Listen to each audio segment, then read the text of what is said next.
داریوش شاه شکست خورد. اسکندر مصیبت در راهه.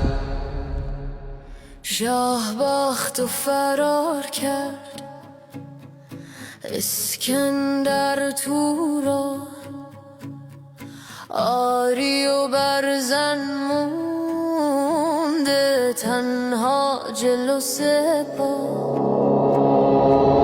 گفتن جایی نمیرم همین جز خط ما، هر کی مونده رو جمع کرد شدن آخرین دفاع. نقشه کشید رو خاک گفت بریم سمت تنگه، میریزیم از بالا هرچی تیر و سنگه. سرباز و ایل و مردم را افتادن دنبالش، قسم خوردن بمونن تا پای جون کنارش. رسیدن در بند پارس چیدن خط کمین، نشستن تو بلند و نیزه ها سمت زمین.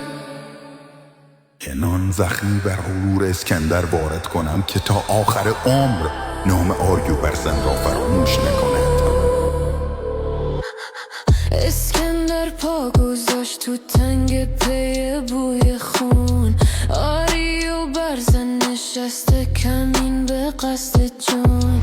تا دیدن بدرکب خوردن پاشید مغزشون، لشکرش موندن زیر سنگا شدن غرق خون.